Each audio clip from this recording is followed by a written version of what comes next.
আল্লাহু আকবার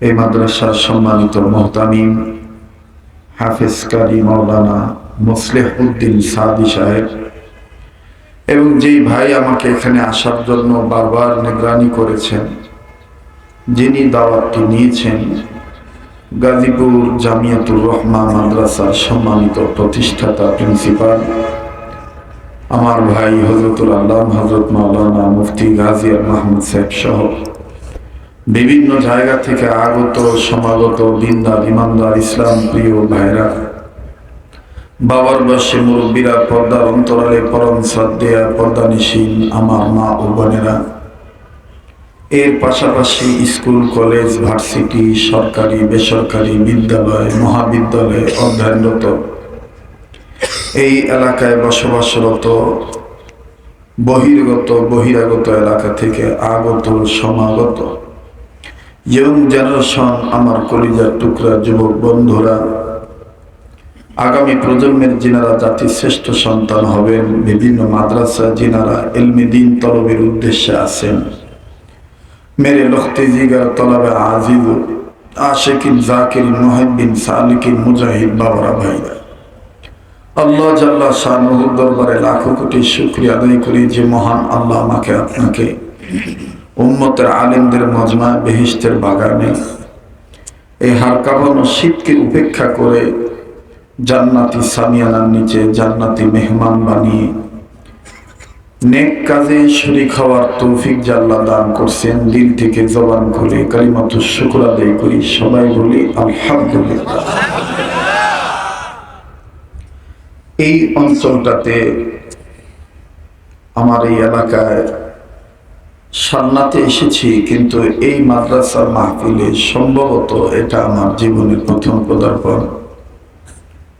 এজন্য সর্বপ্রথম আমি আপনাদের আন্তরিকতার আন্তরিক দাবি নিয়ে সবকিছু শুরুতে জানতে চাই, প্রিয় বাবারা ভাইরা আমার, আপনারা সবাই কেমন আছেন?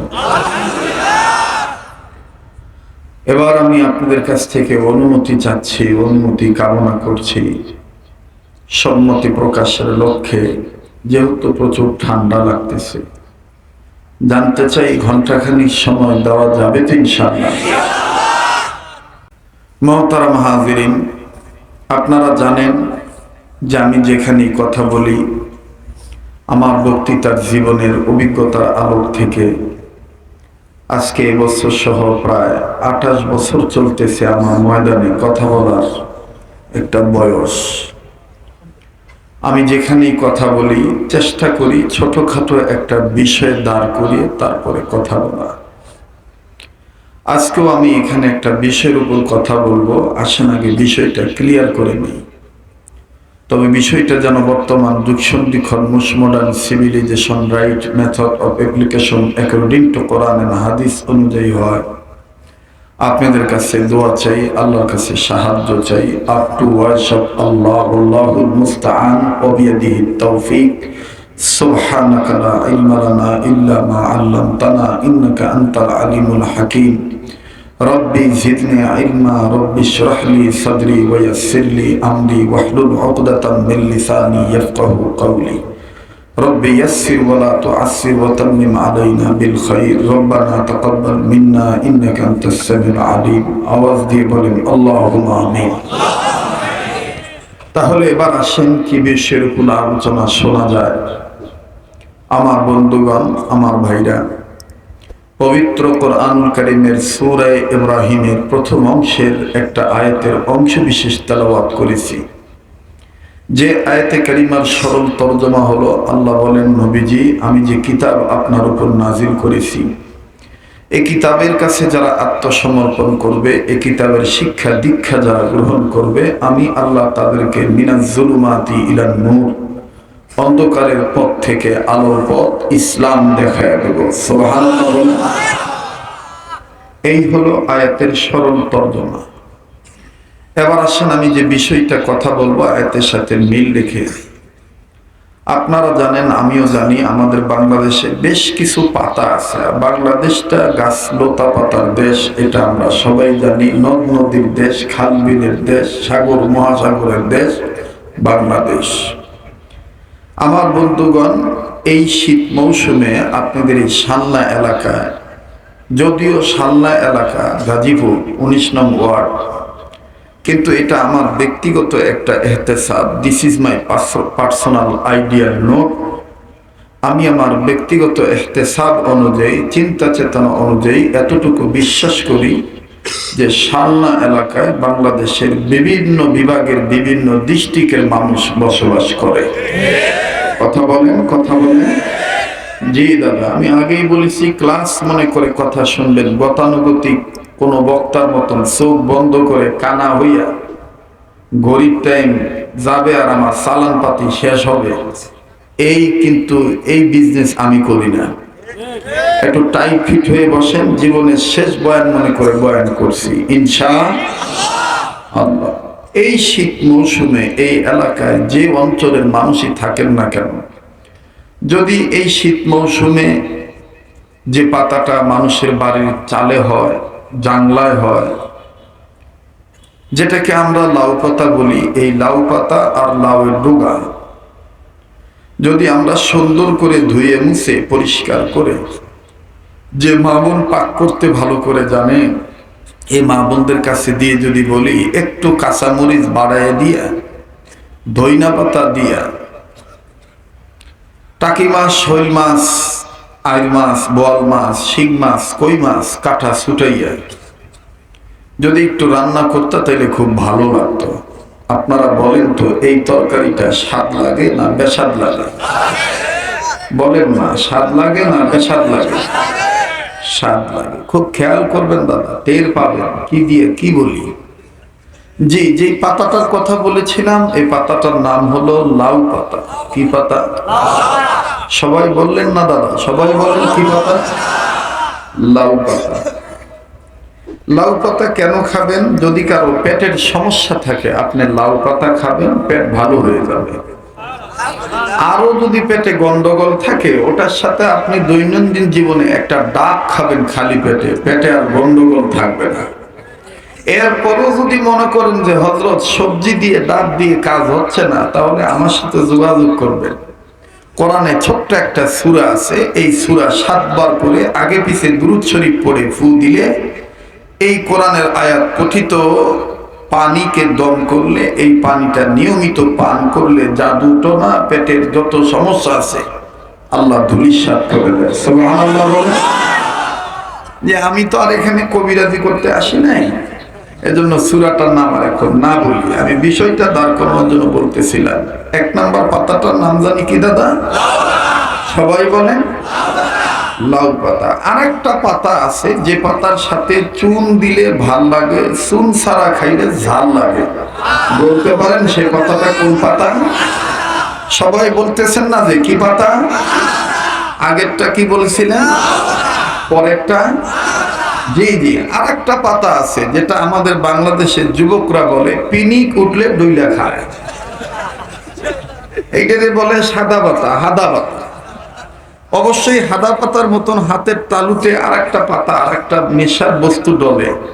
এটাকে এক এক সময় এক এক নাম দেয়। কখনো বলে সিদ্ধি, কখনো বলে গাঁজা, কিছুদিন শুনছি শুকনা, এখন আবার শুনতে পাই সবজি। গাঁজার নাম কি রাখছে? কথা কয় না যুবক ভাইরা, কি নাম? সবজি পাতা। যাই হোক, হাদা পাতা, পান পাতা, লাউ পাতা, যাই বলেন, আমার বন্ধুগণ, আমার বাবাজিরা, বলেন তো দেখি সবচাইতে দামি পাতার নাম কি? মুসলমান হিসাবে বলতে হবে। বলেন কোন পাতা? কোরআনের পাতা। বলেন কোন পাতা? কোরআনের পাতা। কোরআনের পাতাকে ইজ্জত দিলে নিজে যে ছাতা মাথা হই না কেন, নিজেরও দাম আল্লাহ বাড়ায় দেয়। যেমন আমাদের দেশে একজন বুজুর্গ ছিল, নাম তার মোহাম্মদুল্লাহ হাফিজি হুজুর।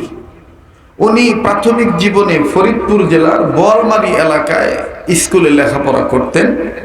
যদিও তখন সালথা থানা ছিল না, বোয়ালমারি, সালথা, মধুপুর, মধুখালী, এগুলো একটা আলাদা কয়েকটা মিলে একটা থানা ছিল।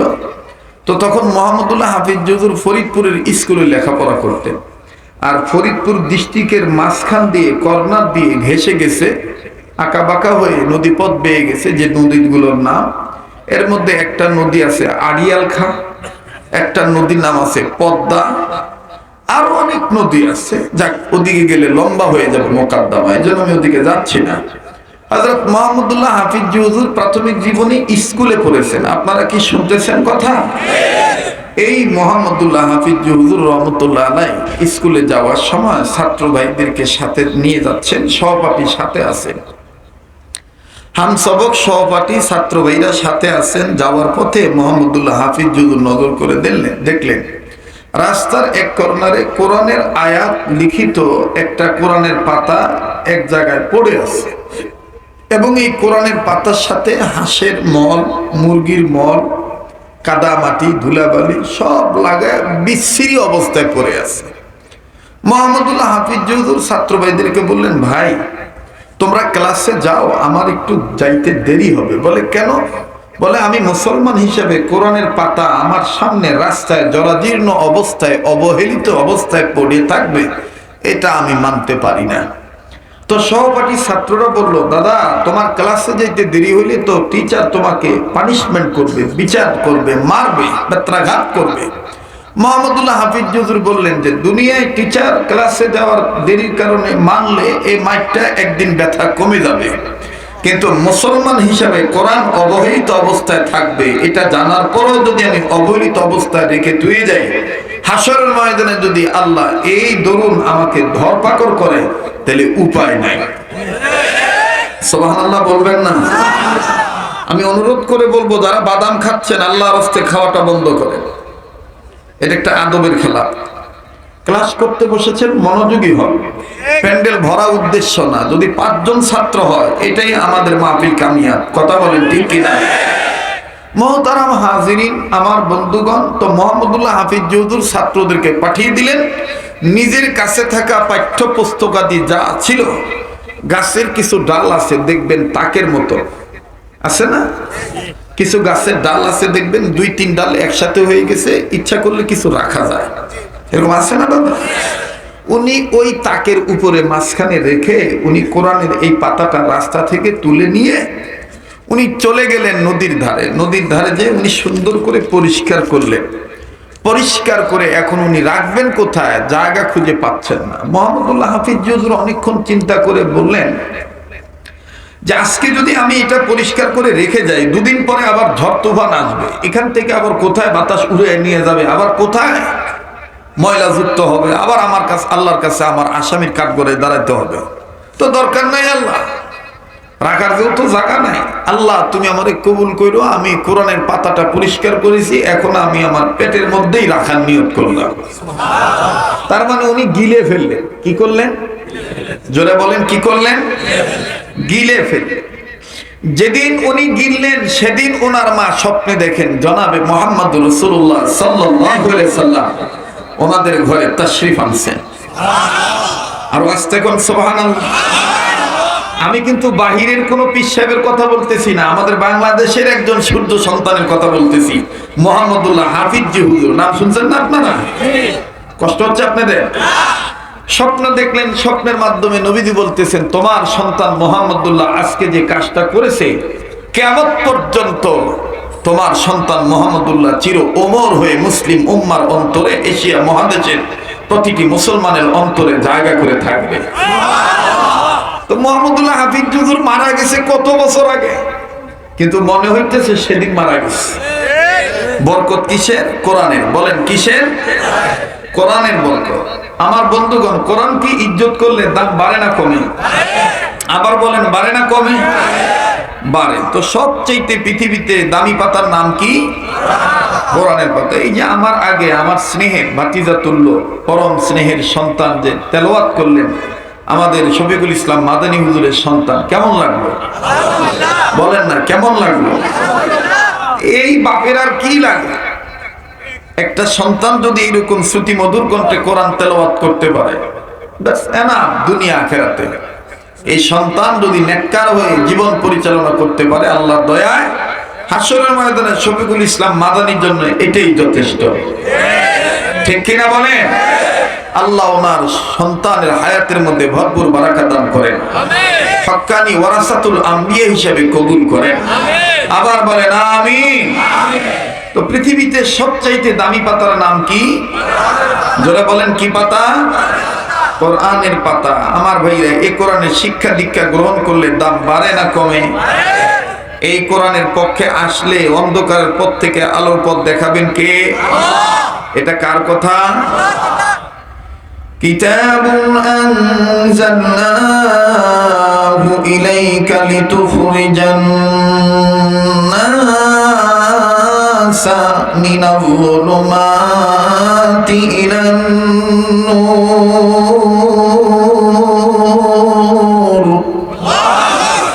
কোরআন ভালো লাগে না খারাপ লাগে? তো এত আস্তে আল্লাহু আকবার বলতেছেন কেন? জোরে বলেন আল্লাহু আকবার। ঠান্ডা খুব বেশি লাগতেছে নাকি? আমার ভাইরা, মুমিনগণের সামনে কোরআন তেলাওয়াত করলে মুমিনদের ঈমান বাড়ে না কমে? একথা কোরআনে আছে না নাই? ইন্নামাল মুমিনুনা আল্লাযীনা ইযা যুকিরাল্লাহু ওয়াজিলাত قلوبهم وإذا تليت عليهم آياته زادتهم إيمانا।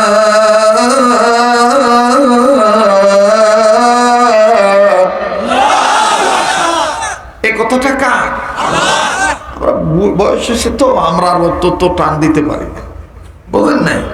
আমার ভাইরা কষ্ট হইতেছে, তবে আল্লাহর দয়ায় আমার সাথীরা যারা আছে অনেকে ডায়াবেটিস ধরে শেষ, চোখে কম দেখে, দাঁত লড়ে, ঘাও হইলে শুকাইতে চায় না। আর আমার দেখে খালি আমার শরীর হাতার ডাক দিয়ে কয় সুবহানাল্লাহ সুবহানাল্লাহ। 15 বছর আগে যেমন দেখছি হেমনই দেখি। কি খাওয়াবো কি খাওয়াবো? ভালো রাখার মালিককে বলেন, ভালো রাখার মালিককে। আপনারা আরো সামনে আসেন, কষ্ট হচ্ছে, আপনাদের কষ্ট হচ্ছে দেখতে। আসেন এদিক ঘুরে বসে, আমার দিক তাকাইলে ঠকবেন না, কারণ আমার যারা মুরব্বী ছিলেন আমরা তাদের দিকে তাকাইয়া সাহাবায়ে কেরাম দেখার মজা অনুভব করতাম, আর ওই মুরব্বীরাও তাদের উস্তাদদের দিকে তাকাইয়া সাহাবায়ে কেরাম দেখার মজা নিতেন, নবী দেখার মজা নিতেন। সুবহানাল্লাহ বলেন। তো সামনের ভাইরা চুপ থাকেন, পিছনে ভাই একটু জোরে বলেন তো আল্লাহু আকবার। ঠান্ডা তো ওই জন্য আওয়াজ ওই রকমই আর কি। এবার পিছনে ভাইরা চুপ থাকেন, সামনের ভাইরা বলেন তো আল্লাহু আকবার। এবার সামনের ভাইরা পিছনের ভাইরা মিলে জিলে তাকবীর দিবেন, নিজে দিবেন, ডান বাম লক্ষ্য করবেন কেডা তাকবীর দেয় না।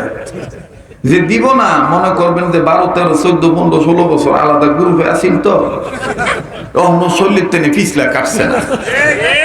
বাংলাদেশে দেখবেন মা বোনেরা যে মাছটা ছাই দিয়ে জুত না করতে পারে, পরে ব্যর্থ হইয়া ডাক দিয়ে কয় সোত্রা ভাতা লইয়া। কোন এলাকাত কয় সোত্রা ভাতা, কোন এলাকাত কয় ডুমরা ভাতা, কোন এলাকাত কয় ডুমুর ভাতা, কোন এলাকাত কয় খুশকা ভাতা। খুশকা ভাতা কয় না?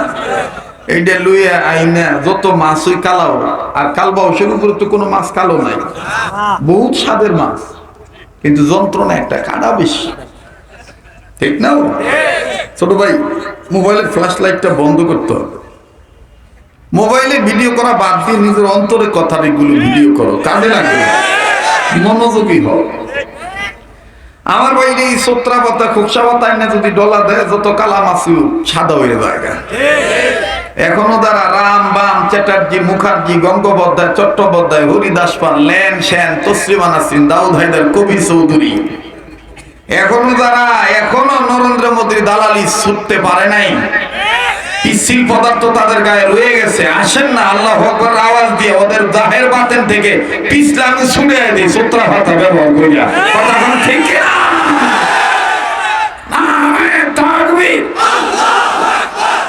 বুঝছি। সবাই একটু হাত তোলেন তো। টান টান করে ধরেন, মোট করে ধরেন, সারেন, ধরেন, সারেন, ধরেন, সারেন, ধরেন, সারেন।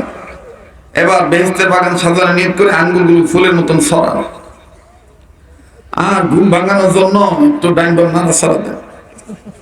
আর মুজাহিদের মতন আওয়াজ দিয়ে বিপ্লবী কণ্ঠে আল্লাহ মহান শব্দটা বলেন তো, আল্লাহু আকবার। জোরে জোরে নারায়ে তাকবীর, নারায়ে তাকবীর, নারায়ে তাকবীর। মনটা কি চায় কিছু সময় দিতে? চায় না? চায় না? আপনি ভাবতেই পারবেন না যে কোন দিক দিয়ে সময় চলে গেল, টেরই পাবেন না ইনশাআল্লাহ। মোহতারাম হাজিরিন, তো কোরআন ভালো লাগে না খারাপ লাগে? আল্লাহ বলেন মুমিনগণের সামনে যখন কোরআন তেলাওয়াত করা হয়, মুমিনগণের দিল আমি আল্লাহর ভয় নড়ে ওঠে, তাদের কাছে থাকে ঈমান বেড়ে যায়। এখন বলেন যাদের ঈমান বাড়ে তাদের জবান দিয়ে আল্লাহু আকবার আসতে হয় না জোরে হয়? তো কই জোরে আল্লাহু আকবার বলছেন? জোরে বলেন আল্লাহু আকবার। আচ্ছা, আল্লাহু আকবার এটা কি জামাত, বিএনপি, শিবির, জঙ্গির স্লোগান? বিগত জীবনে তো অনেকে মাইকটা নিয়ে কইছে ওয়াজ করবেন, ওয়াজ করবেন, ঠিক বেঠিক উস্কানিমূলক কোনো কথা কইবেন না, জবাব দেবেন না। এটা জামাত, হেফাজত, বিএনপি, শিবির, জঙ্গি স্লোগান। হ্যাঁ, ইসলাম মানুষ শান্তির ধর্ম, সোরার ঘরে সোরা। তোর কোন বাহে তোরে শিখাইছে ইসলাম মানে শান্তির ধর্ম? সালামুন শব্দের অর্থ শান্তি, কথা কয় না। ইসলাম মানে আত্মসমর্পণ। ইসলাম মানে কি? আত্মসমর্পণ। আত্মসমর্পণ করতে গেলেই তো আমার জবাব দিয়ে বলতে হবে আল্লাহু আকবার, ঠিক কিনা বলেন? আর যারা চোর আমাদের এলাকায়, মেয়ে লোকেরা কথা কয় না, জোরে কথা কয় না, গলার পর্দার আওয়াজের খেলাপ হবে, এই জন্য মেয়ে লোকের আস্তে কথা কয়। আর যারা চোর, চোরেরা জোরে কথা কয় না, চুরি করবার যে ধরা বড় বিদায়। আমরা কি মাইয়া লোক? আমরা কি চোর? এখন প্রমাণ হইব কেটা চোর না কেটা মাইয়া লোক না গো। কোরআনের আলো, কোরআন হাদিস যেখানে, আলে ওলামা যেখানে, নারায়ে তাকবীর। যারা ভাবছিল ওয়াজ হইব না, এরা চিন্তা করতেছে কি রে মাটি চুলটা দিকে আত্মাস। এর লোক গুরুজনরা কয় ফোলা মানের মতন তুই একটা ফোলা মাইয়া হইলেই হয়, আর 10টা হইলেও লাভ নাই যদি একটাও মানুষ না হয়, ঠিক কিনা বলেন? আল্লাহ আমাদেরকে সহিবুল দান করে। আল্লাহু আকবার বলতে হবে, নির্দেশ কার? কোরআনে আছে না নাই? এটা কি জামাত, বিএনপি, হেফাজত, শিবিরের স্লোগান? ইয়া আইয়ুহাল মুদাথথির কুম ফাআনযির রাব্বাকা ফাকাব্বির। ইয়া আইয়ুহাল মুদাথথির কুম ফাআনযির রাব্বাকা ফাকাব্বির। বাহর দিন ওয়া বাহর দুনিয়া বাহর নাম, আল্লাহ আল্লাহ কর দবায়দ ওয়াসসালাম। আল্লাহ আল্লাহ কে মুবারক নাম है, अल्लाह अल्लाह मोमिनों का काम है। আল্লাহ আল্লাহ বলতে বলতে, নবীর প্রেমে চলতে চলতে, মরণ যেন হয় আমাদের, মরণ যেন, জোরে আমাদের মরণ যেন হয় আমাদের। সবাই সবাই মুমিনের মতন, মুজাহিদের মতন ইসলামী আন্দোলন করিমে জবাব দিবেন, আমাদের মরণ যেন হয় আমাদের। আল্লাহ আল্লাহ বলতে বলতে, নবীর প্রেমে চলতে চলতে, মরণ যেন হয় আমাদের, মরণ যেন, জোরে আমাদের মরণ যেন হয় আমাদের। দিনের পথে চলতে গিয়ে মুমিন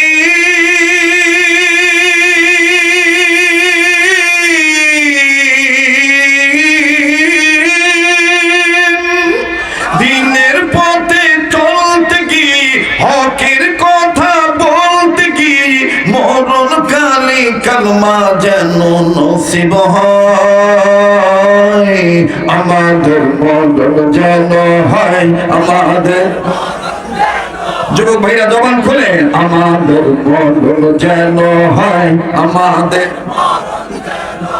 বলে চলতে যাইয়া আসবে হামলা, হবে মামলা, আসবে হামলা, জোরে আসবে হামলা, হবে মামলা, করব না তো আর কোনদিন আমলাকে ভয়, আমাদের মরণ যেন হয়, আমাদের জোরে, আমাদের মরণ যেন হয়, আমাদের। খারাপ লাগলো? গলা নষ্ট হয়ে গেছে? হ্যাঁ, চলবে কি চলবে না? তাহলে আমি কম আজকের মাহফিলে আপনারা কেমন চলবো? চলবো আজকের মাহফিল কতক্ষণ চলবে এটার মধ্যে আমি নাই গো। আল্লাহ যতক্ষণ কবুল করে ইনশাআল্লাহ। কোরআন সবচাইতে দামি কিতাব, এই কোরআনই হলো আলোর কিতাব। সুবহানাল্লাহ বলেন। আমার ভাইরা, আমার বন্ধুগণ, কোরআনুল কারীম সবচাইতে দামি কিতাব। কোরআনুল কারীম আমার বন্ধুগণ আলোর কিতাব। এটা আমার আল্লাহ বলেন, কিতাবুন আনজালনাহু ইলাইকা লিতুখরিজান নাসা মিনাজ যুলুমাতি ইলান নূর। বাজানরে গভীর মনোযোগী হয়ে শোনা চাই। কোরআনুল কারীম সবচেয়ে দামের কিতাব, আলোর কিতাবে কোরআনের শিক্ষার দিকে, দীক্ষার দিকে কোন মানুষ যদি আত্মসমর্পণ করে, আল্লাহ তাআলা ওই মানুষের দাম বৃদ্ধি করে দেয়।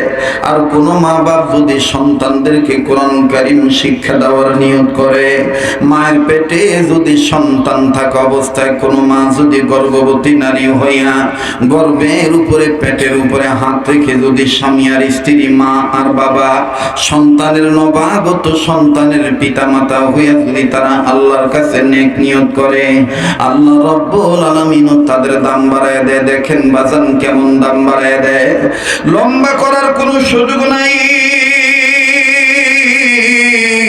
এই পৃথিবীর জমিনের উপরে, আসমানের নিচে ওলামায়ে কেরাম বহুত আছে। ওলামায়ে কেরামদের কাছে আপনারা আমার বন্ধুগণ কথাটা জেনে দেখবেন, তাহকিক, তদন্ত, ইনকোয়ারি, অভিযান চালিয়ে দেখবেন বাজান কথাটা কতটুকু সত্য। লম্বা করার কোনো সুযোগ নাই। গভীর রজনীতে ঠান্ডা মাথায় আস্তে আস্তে ধীরে ধীরে কথাগুলি বলি। আমার ভাইরা মোবাইল থাকলে মোবাইলের মাধ্যমে কথাগুলি রেকর্ড করে নিয়ে যাবেন। যদি তাও না থাকে, অন্তরাত্মার হৃদয়ের মধ্যে উঠায় কথাগুলি নোট করে নিয়ে যাবেন। ও বন্ধু, আল্লাহ রাব্বুল আমিন বললেন, নবী গো, ইন্নাহু লাকুরআনুন কারীম, নিঃসন্দেহে কোরআন কারীম সম্মানের কিতাব। আর অপরদিকে রাসূল আকরাম সাল্লাল্লাহু আলাইহি সাল্লাম তিনি বললেন, খায়রুকুম মান তাআল্লামাল কুরআন ওয়া আল্লামা। তোমাদের মধ্যে ওই ব্যক্তি উত্তম ব্যক্তি, যে ব্যক্তি নিজে কোরআনের শিক্ষা দীক্ষা গ্রহণ করে এবং অপরকে কোরআনের ইলম শিক্ষা দেয়। আমার বন্ধুগণ, আমার ভাইরা, তলবে ইলমের বাপ মা কইলে দেখেন কেমন দাম। ছেলে মেয়েকে কোরআন শিক্ষা দিলে দেখেন মা বাবার কেমন দাম বেড়ে যায়। লম্বা করার কোনো সুযোগ নাই বাজান। এই শরীয়তপুরীর কণ্ঠ, সুর, শব্দ, কথা বলার অলংকার।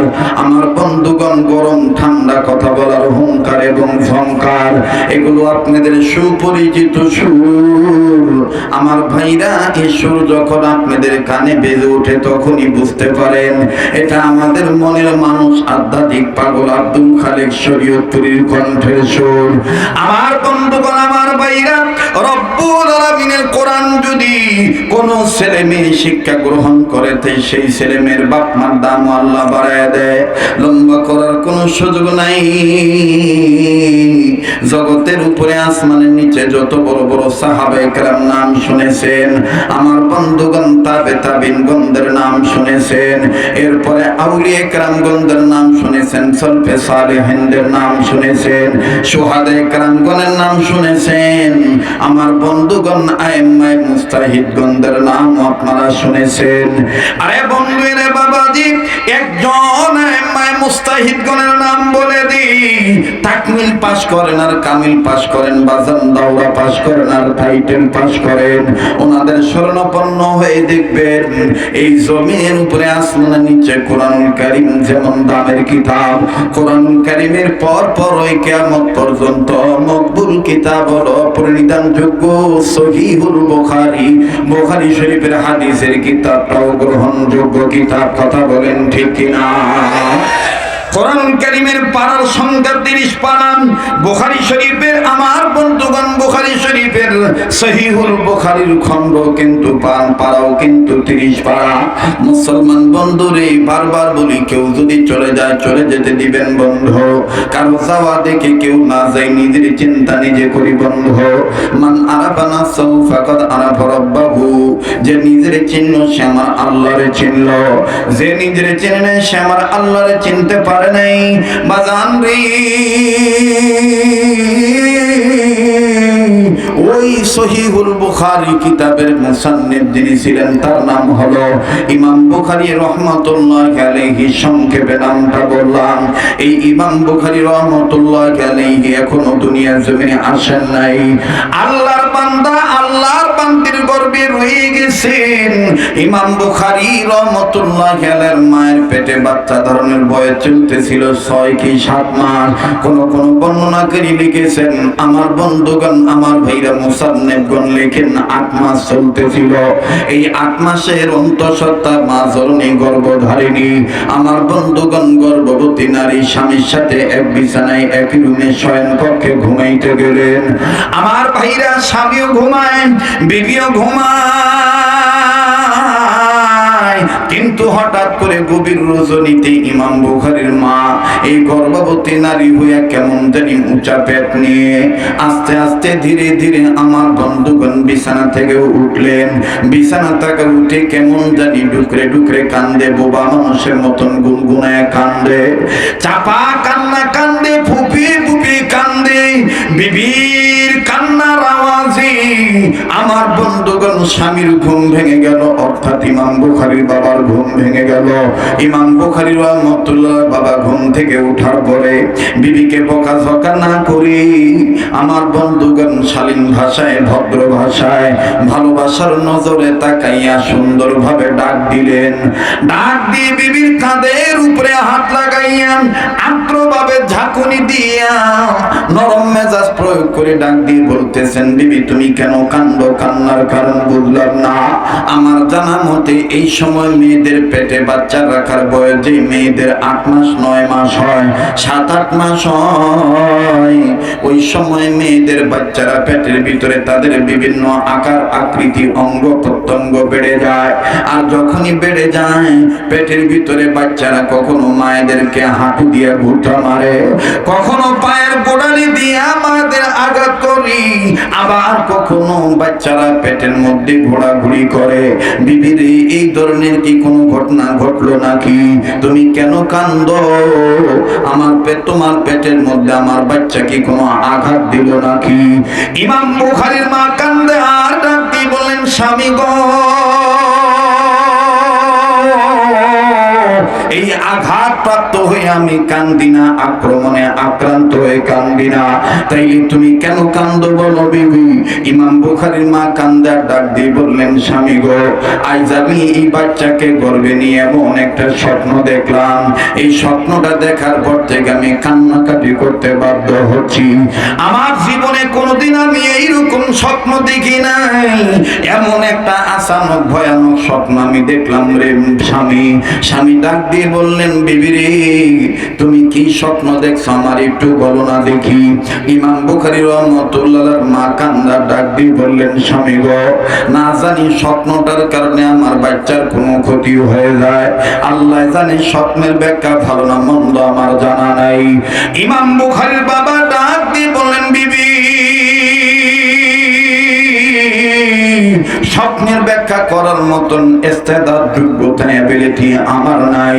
তবে রে বিবি তুমি ঘাবড়াইও না, আমাদের এলাকায় যে ইমাম সাহেব আছেন মুসাল্লাম বুজুর্গ, তিনি আমার হামসাবক। আমি যে উস্তাদের কাছে পড়েছি তিনিও সেই উস্তাদের কাছে পড়েছেন। আমাদের দুইজনের উস্তাদের নামই হলো শাইখুল হাদিস আল্লামা ইবনে মুবারক রহমাতুল্লাহি আলাইহি, আব্দুল্লাহ বিন মুবারক রহমাতুল্লাহি আলাইহি আমাদের উস্তাদ। বিবিরে তুমি ঘাবড়াইও না, বিবি তুমি একটু ধৈর্য ধরো।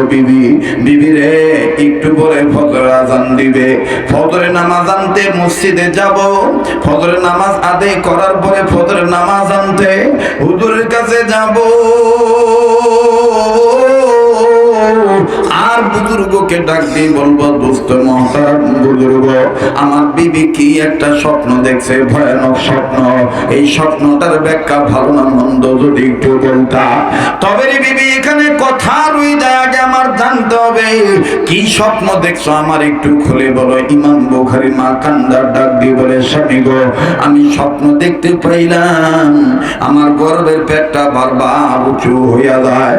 একটা বারের জন্য আমার গর্ভের পেটটা নিচে নামে না, এমন উঁচু হয়ে গেল, উপরের সাইডটা এমন উঁচু হয়ে গেল, ক্ষণিকের জন্য আমার গর্ভের পেটটা নিচে নামে না।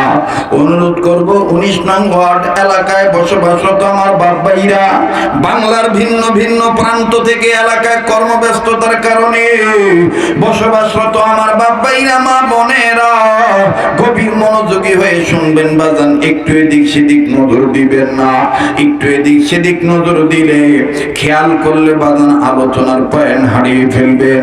আর আলোচনার পয়েন্ট হারিয়ে ফেললে ইমান আমলের জয়েন্টের ক্ষেত্রে ঝামেলা হয়ে যাবে। আমার বন্ধুগণ, সবার কাছে বক্তব্য ভালো নাও লাগতে পারে, যেহেতু মাদ্রাসার মাহফিলের জন্য বাজান খাতনে বুখারীর একটা চ্যাপ্টার আলাদা ভাবে। আমার বন্ধুগণ, আমার ভাইরা, ইমাম বুখারী রহমাতুল্লাহ আলাইহির কথাটা আমি বলছি আপনাদের কাছে। কষ্ট হচ্ছে নাকি আওয়াজ দিয়ে বলেন, চলবে কি চলবে না? আবার বলেন, চলবে কি চলবে না? একটু জোরে সোরে আওয়াজ দিয়ে বলেন না আল্লাহু আকবার। আবার বলেন আল্লাহু আকবার। ইমাম বুখারীর মা ডাক দিয়ে বললেন, স্বামী গো, আমি স্বপ্নে দেখতে পাইলাম আমার গর্ভের পেট বারবার উঁচু হইয়া যায়, একটা বারের জন্য আমার গর্ভের পেট নিচে নামে না। এবার ইমাম বুখারীর বাবা ডাক দিয়ে বলেন, বিবি রে, তুমি একটু ধৈর্য ধরো, বুঝতে পেরেছি তুমি স্বপ্ন দেখেছো, তোমার গর্ভের পেট বারবার উঁচু হইয়া যায়, একটা বারের জন্য তোমার গর্ভের পেট নিচে নামে না। এই স্বপ্নটার ব্যাখ্যা ভালো না মন্দ, এটাই দোস্ত মোহতারাম মুসাল্লাম বুজুর্গের কাছে আমি জানবো। এবার বাজান রে, ইমাম বুখারীর মা কান্দার ডাক দিয়ে বলেন, স্বামী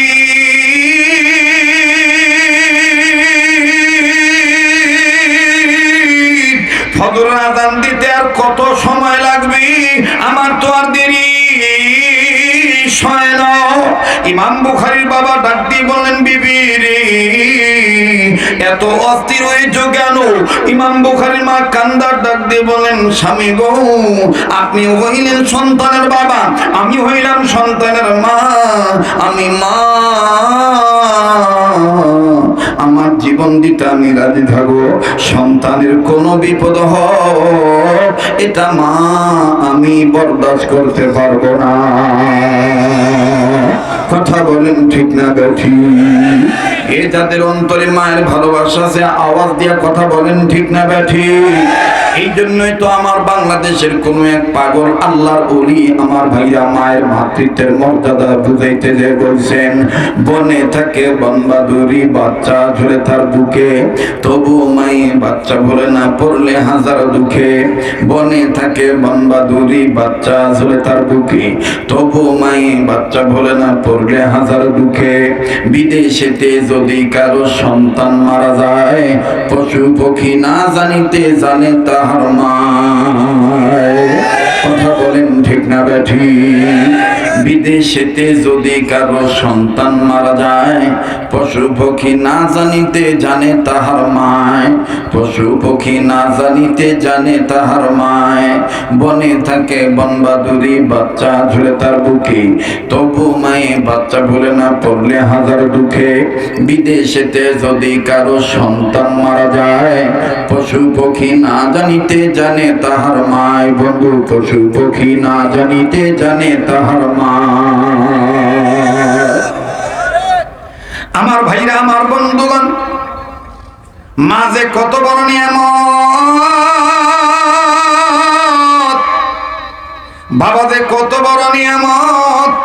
যারা হারাইছেন তারা এখন বুঝতেছেন, যাদের মা বাপ দুনিয়া নাই তারাই জানে তাদের কত বড় নিয়ামত নাই। প্লিজ অনুরোধ করে বারবার বলছি, এদিক সেদিক নজর দিবেন না। এইবার ইমাম বুখারীর মা ডাক দিয়ে বললেন, স্বামী গো আর কতক্ষণ লাগবে ফজর আযান হইতে? ইমাম বুখারীর বাবা ডাক দিয়ে বললেন, বিবিরে মনে হয় ঘন্টা দুয়েক সময় লাগবে, 2 ঘন্টা পরে ফজর আযান দিবে। ও বিবি তুমি একটু কাটাও, তুমি একটু বিশ্রাম নাও, আমি তাহাজ্জুদের নামাজ আদায় করি, আমি শেষ রাতের আমল শেষ করি, এরপরে ফজর আযান হলে মসজিদে যাও। বাজান লম্বা কথা সংক্ষেপ করে বলছি। এবার যখন ফজর আযান দিয়ে দিল, ইমাম বুখারীর মা বাবা আস্তে করে যখন মসজিদ পানে রওনা দিবি, ঠিক ওই সময় ইমাম বুখারীর বাবার হাত টান দিয়ে ধরে বললেন, স্বামী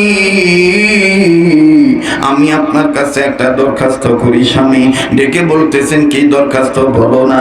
ডাক দিয়ে কয়, স্বামী গো কিতাবের মধ্যে পাইছি মা বাপ যদি সন্তানের জন্য দোয়া করে, মা বাবার দোয়া আমার আল্লাহ ফিরাইয়া দেয় না। আসেন না গো হুজুর, স্বামী আমার ওই বুজুর্গের কাছে যাওয়ার আগে 2 স্বামী আর স্ত্রী এই সন্তানের জন্য একটু দোয়া করি, আল্লাহ পাক যেন স্বপ্নের ব্যাখ্যাটা ভালো বানায় দেয়। স্ত্রীর কথার প্রত্যুত্তরে ইমাম বুখারীর বাবা ডাক দিয়ে বললেন, বিবি কেমন করে দোয়া করব বলো না।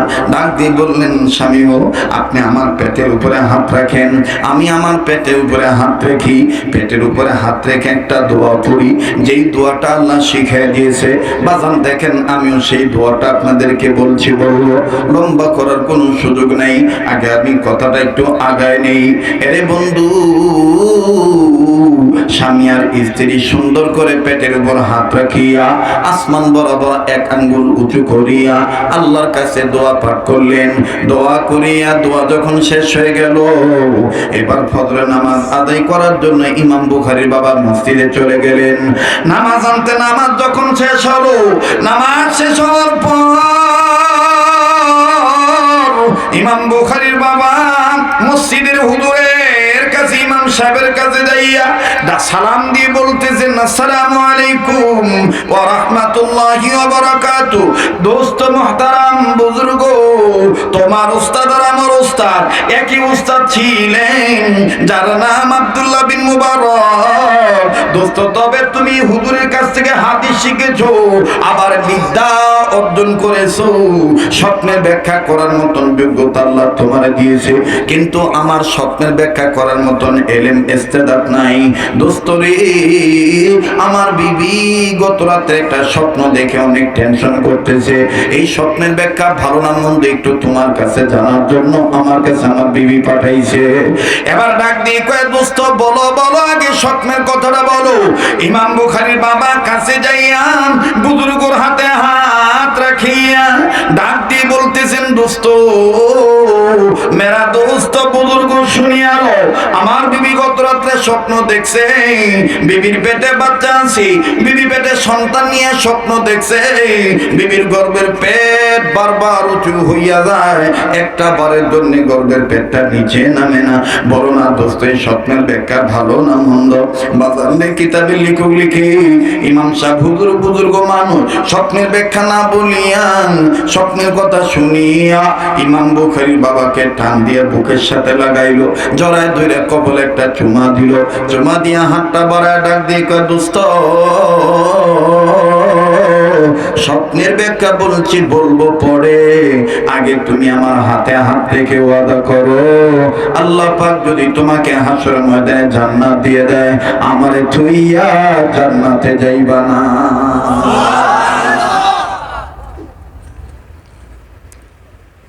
আরে বন্ধু খুব খেয়াল করবেন ভাইরা, বারবার বলি কারো উঠা উঠি দিকে আপনি উঠবেন না।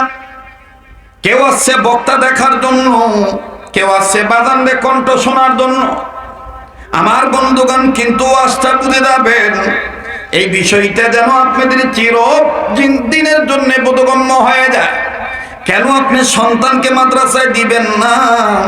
আমাদের মাওলানা আলহাজ শফিকুল ইসলাম মাদানী হুজুর, তিনি বাচ্চা মাদ্রাসায় দিয়ে ঠকছে না দিচ্ছে দেখেন বাজার।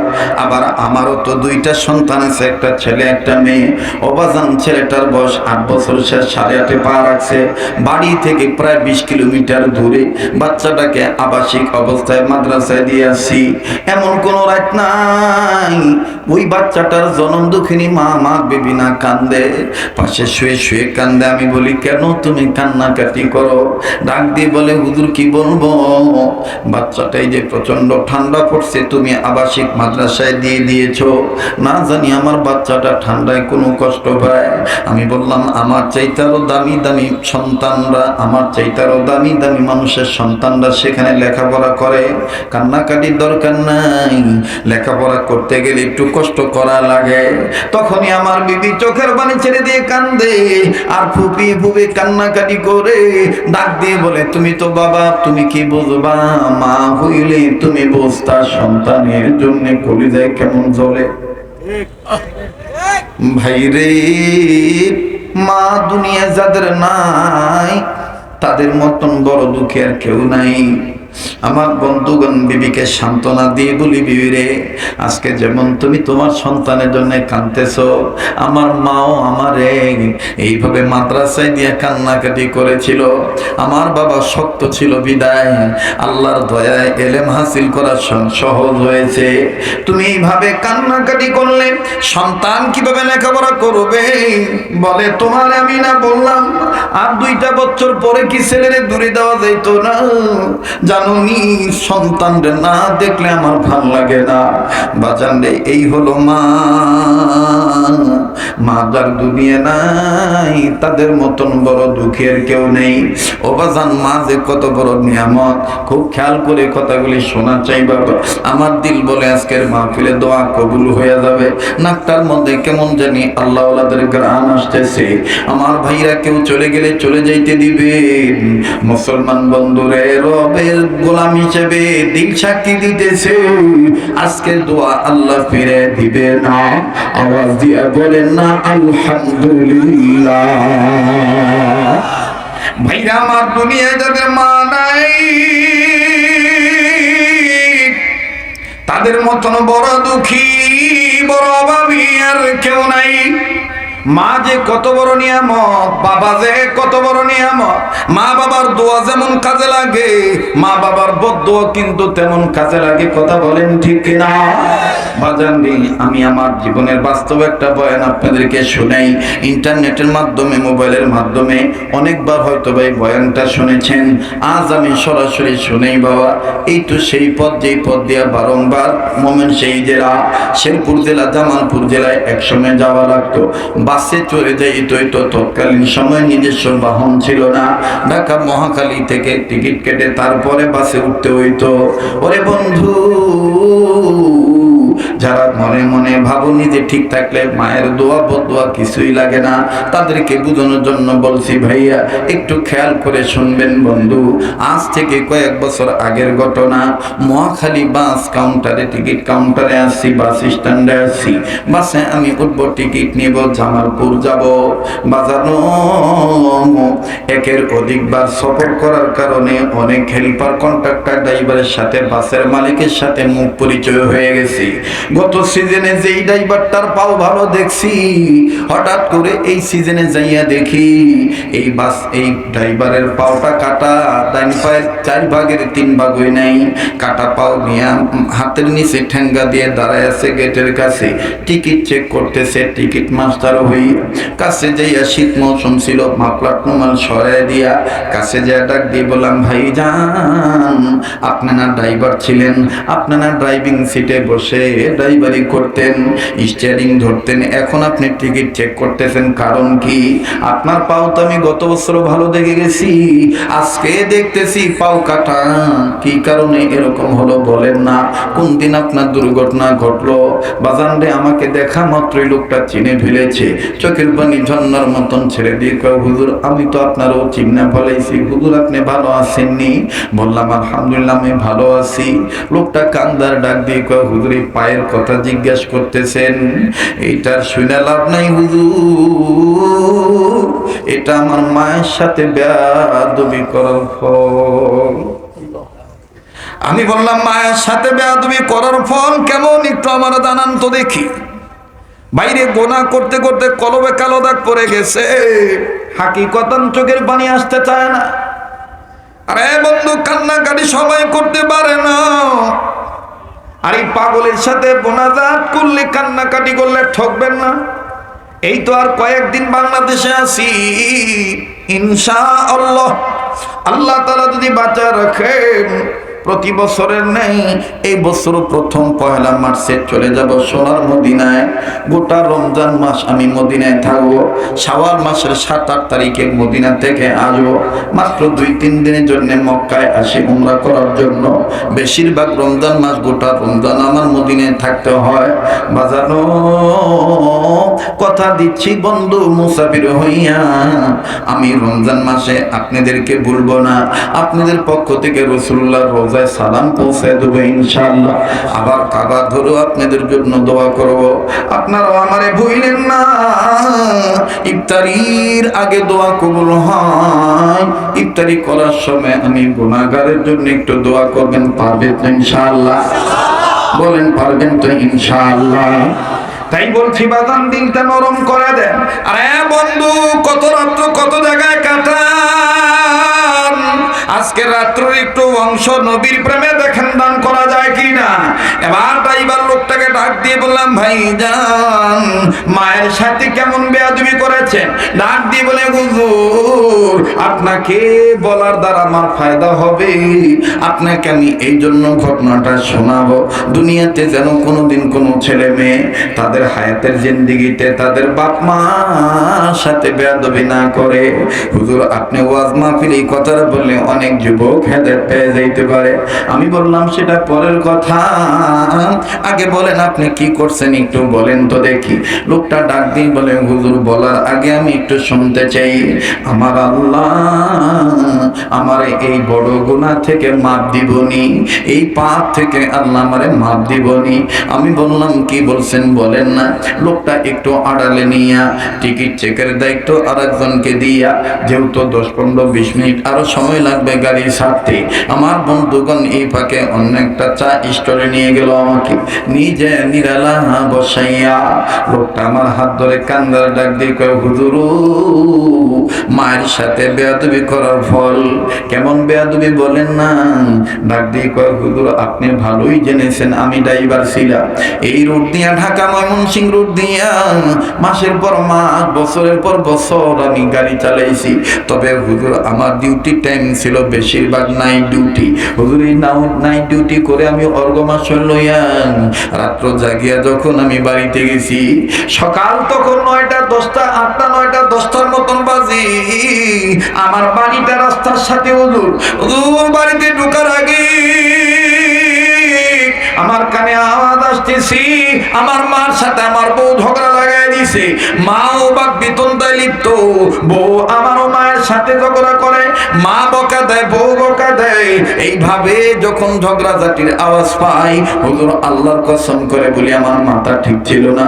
আমি বাড়ির মধ্যে ঢোকার আগে গলার কাশি দিয়া জোর আওয়াজে চিল্লা ডাক দিয়ে বললাম, এ তোরা কি শুরু করছ? এটা কি বস্তির বাড়ি পাইছত নাকি? রাস্তার মানুষ কি বলবে? এই বাড়ির মহিলাদের কোনো মান ইজ্জত নাই। হুজুর জানেননি আমার এই গলার আওয়াজ পাইয়া আমার মা শর্মিন্দা হইয়া আমার মা ঘরের ভিতর চলে গেল। মা জননীর কথা বাড়াইল না, কিন্তু হুজুর আমার গলার আওয়াজ পাইয়া আমার বিবি কেমন জানি অজ্ঞান হয়ে গেল। আমার বিবি সেন্সলেস হইয়া জমিনে লুটে পড়লো।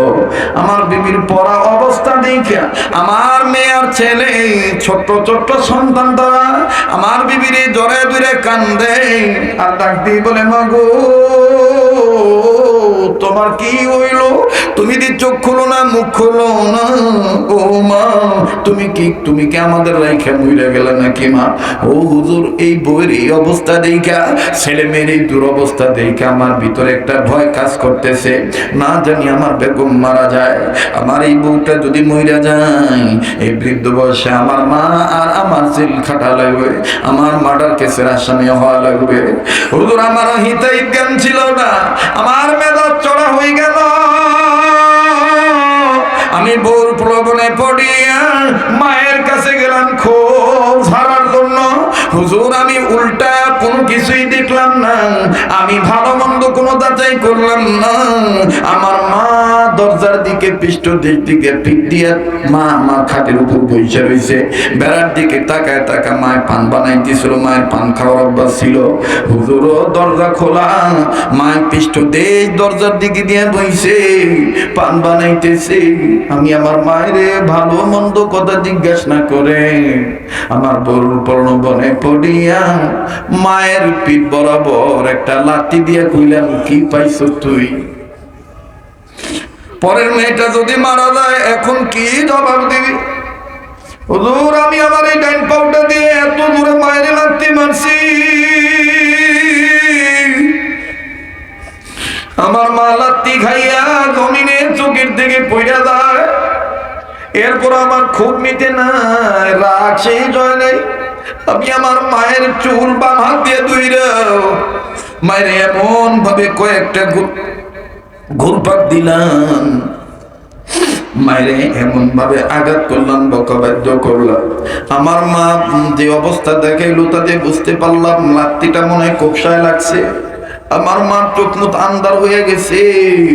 মা জননী কেমন জানি মুখটা কালো করে চোখের পানি ঝর্ণার মতন ছেড়ে দিয়া সহ্য না করতে পারে আমি বললাম, আপনার কি বাবা নাই? বলে, হুজুর, আমার বাবা আমারে রেখে ছোটবেলায় মারা গেছে। আমি বললাম, ও আপনি ইতিম সন্তান, আপনার মা বিধবা? বলে, হ্যাঁ। বলে, আমি আমার এই বিধবা মায়ের এমন ভাবে টর্চার করলাম, আমার মা দুইটা পাও জড়ায় দইরা, আমার দুইটা পাও জড়ায় দইরা এলোমেলো চুল লইয়া মায়ের কান্দার ডাক দিয়ে, বাবা রে, এইটা তুই কি করলি? বাবা, আমি না তোরে মানুষের বাড়িতে কাজ করে আমি খাইছি, বাবা তোরে আমি লেখাপড়া শিখাইছি, তোরে আমি ড্রাইভিং শিখাইছি, বাবা আজকে তুই আমার এইভাবে লাথি মারলি। আমার মা আমার পাও ধরে এইভাবে যখন কান্দে, এরপরে মা খালি চিৎকার দিয়া বারবার খালি একই কথা বলে, আল্লাহ,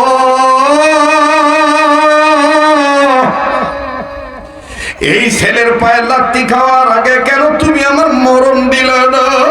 হুজুর, আমার মা অন্য কোনো বদদুয়া দেয় না, মা শুধু বারবার বলে, ও আল্লাহ, আমার এই ছেলের পায়ের লাত্তি খাওয়ার আগে কেন তুমি আমার মরণ দিলে না? হুজুর, আমার মা খালি কথাই বলে। এক পর্যায়ে যখন মায়ের চিল্লাচিল্লি শুনিয়া এলাকার মানুষ জড়ো হয়ে গেল, হুজুর, আমার ওই বাচ্চা মেয়েটা দৌড়াইসা তার বুয়ার কান্দা দেখা, দাদির কান্না দেখা তার দাদির জ্বরে দৌড়লো, জ্বরে দইরা আমার কয়েকটা কিলঘুষি থাপ্পড় মাইরা ডাক দিয়ে কয়ে, তুমি কেমন বাবা, তুমি কেমন ছেলে? এইভাবে নিজের মায়ের কেউ লাত্তি মারে নাকি? কেন তুমি আব্বু দাদিরে মারলা? তুমি কি জানো নাকি আম্মুর দোষ? দাদির কোনো দোষ নাই। মা অতথায় তুমি বাড়িতে না থাকে এইভাবে মা দাদির সাথে ঝগড়া করে প্রতিদিন। আমার বাইরা লোকটা কান্দার ডাক দিয়ে বলে, হুজুর, আমার মেয়ের মুখে সাক্ষী পাওয়ার পর তখন কেমন জানি আমার হাত পাও কাঁপা শুরু করে দিল। আমি এটা কি করছি? এইভাবে আমি আমার মায়ের গায়ে লাথি মারলাম। আমার মার কান্না দেখে আমার কন্যা সন্তানটা তার দাদির চেহারা চোখের পানি মুছে দেয় আর ডাক দিয়ে কয়, দাদু ভাই তুমি কান্দো না, আব্বু বুঝে নেই, আব্বু না বুঝে তোমারে মারছে, মাফ করে দিও, আব্বুর যেন কোনো বিপদ না হয়। হুজুর জানেননি, আমার মা আমার মেয়েটার আমাকে ধাক্কা দিয়ে ঘর থেকে বের করে দিল, ঘর থেকে বের করে দিয়ে দরজা লাগাই দিয়া এই যে মা খালি কান্নাকাটি খালি একটা কথাই বলে, উনি কেন একা কবরে ঘুমায়, আমারে নিয়ে কি কবরে যে শুইতে পারলো না? ওরে আমার দয়ার আল্লাহ, আমার এই পোলার পায়ের লাথি খাওয়ার আগে কেন আমার মরণ হইল না? হুজুর আমার আর সারাদিন কিচ্ছু ভাল লাগলো না, কিসের গোসল কিসের খাওয়া কিসের কি কিছুই হলো না। হুজুর সারাদিন অতিবাহিত হয়ে গেল, সন্ধ্যা যখন আবার ঘনিয়ে আসলো আমার তো আবার নাইট ডিউটি শুরু হয়ে যাবে, আমার আবার টিপ নিয়ে শেরপুর থেকে ঢাকা জেলা আসতে হবে। হুজুর আমি গাড়ির টিপ নেওয়ার জন্য যাওয়ার জন্য যখন আমি এদিক ওদিক চাই, আমার বিবি আমারে কাপড় আইনা দিল, শার্ট আইনা দিল, আমি শার্টটা গায়ে দিতেছি। আমি তখন আমার বিবিকে ডাক দিয়ে বললাম, আজকে তোমার কারণে আমার গর্ভবতী মায়ের গায়ে আমি লাথি মারছি, তুমি কি করছো মায়েরে? এখন যদি মায় মাপ না দেয় আল্লাহ তো মাপ দিবে না। হুজুর আমার বিবি আসলে তো বিবিও সারাদিন খায় নাই, আমি সারাদিন খাই নাই। বিবি আমার ডাক দিয়ে কয়, আপনি এত মাথা গরম করছেন কেন? জান আজকে আর কথা বাড়ায়েন না, মায়ের মন ভালো না, মায় যৌথ বোনে আঘাত পাইছে, যান আপনি নাইট ডিউটিতে চলে যান, আগামীকালকে সকালে আসার পরে প্রয়োজন বোধে আমি আর আপনি দুইজন মিলে মায়ের পা ঝুলে ধরে বসে থাকবো, মা মাপ না দেওয়া পর্যন্ত আর মায়ের পা ছাড়বো না। হুজুর এটাই ছিল আমার জীবনের চরম ভুল। আমি না খাইয়া না গোসল কইরা কোন মতন হাত ধুইয়া মুখ ধুইয়া কাপড় পরিয়া যখন আমি রওনা দিতে হুজুর জানেননি যেই মায়ের মাইরা দম আটকানোর উপক্রম হয়ে গেছিল, ওই মা যখন বুঝতে পারে আমি টিপে যাই, তখন আমার ওই জনম দুঃখিনী মা ঘরের দরজা আটকাইয়া চিল্লা আমার মেয়েটারে ডাক দিয়ে কয়েকটি, মা তোমার আব্বুরে খাওয়া দাওয়া কইরা যাইতে খুব, তোমার আব্বুরে সাবধানে গাড়ি চালাইতে কইও, সারাদিন মনে হয় ঘুমায় নাই খায় নাই। হুজুর মায়ের এই মাতৃত্বের ভালোবাসার কথা যখন আমার কানে আসলো, হুজুর আমি তখন আরো দুর্বল হয়ে গেল। হুজুর আমার বউ আমারে ধাক্কায় আর মায়ের কাছে যাইতে দিল না, আমি বউর প্রলোভনে পড়িয়া মার কাছে আর গেলাম না, আমি গাড়িতে উঠলাম, ডিউটি শুরু হয়ে গেল। হুজুর আল্লাহর কসম করে বলি, যেই নাইট ডিউটি চলাকালীন অবস্থায় জীবনে কোনোদিন আমার মাধ্যমে কোনো দুর্ঘটনা ঘটে নাই, কিন্তু ওই দিন আল্লাহর মায়ের দুনিয়ার ভাগ হঠাৎ করে হুজুর আমি রাস্তায় আসতেছি ভালোই আসতেছি, কিন্তু কোন দিক থেকে যেন একটা কাভার্ড ভ্যান আসলো, কাভার্ড ভ্যান এসে আমার গাড়ির সাথে মুখোমুখি লাগাই দিল, মুখোমুখি দুই গাড়ির সংঘর্ষ হয়ে গেল। হুজুর এই সংঘর্ষের কবলে পড়িয়া কত মানুষ নিহত আহত হইল, কত মানুষ জানালা ভেঙে জানালা খুলে পালাইল।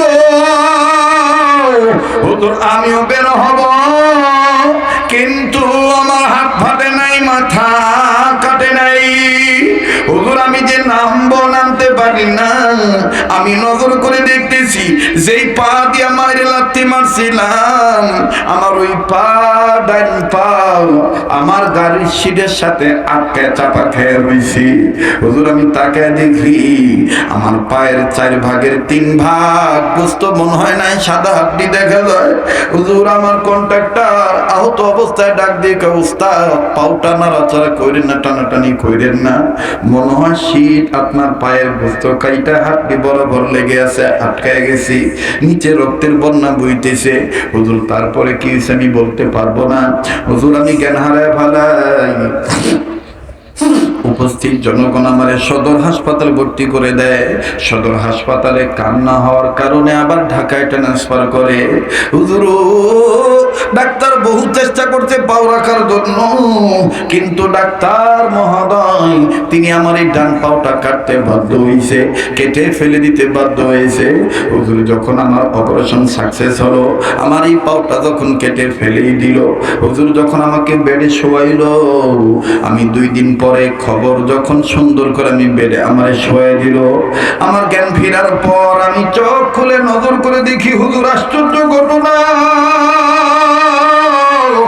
আমার ওই বেডের কাছে কাটা পায়ের কাছে আমার বউ নাই, ছেলে নাই, মেয়ে নাই, আমার ওই বিধবা মা পাগলিনী বেশি চুল ছেড়ে দিয়া আমার কাটা পাটা এরকম এরকম দুই হাত দিয়ে মন্থন করে আর হাসপাতালের বেডের উপরে মাথাটা নিচু করে দিয়া চোখের পানি ছেড়ে কান্দার বোবার মতন গুনগুনায় কয়, আল্লাহ আমার পোলা বোঝে নাই, না বুঝে আমারে মারছে, আমি তো তোমারে কই নাই, আমার পোলার পাও তুমি আল্লাহ, আমার স্বামী নাই, আমার এই পোলাটাই সংসার চালায়, আল্লাহ আল্লাহ এই পোলা যদি মরে যায় আমারে কে মা কইয়া ডাক দিব। হুজুর আমি এই অবস্থা শোনার পরে নিজেকে নিজে ধরে রাখতে পারি নাই, আমি নিজের বাম হাতটা বাড়াইয়া মায়ের গলার উপরে হাত দিয়া মা কইয়া ডাক দিয়ে খুলাম, মারি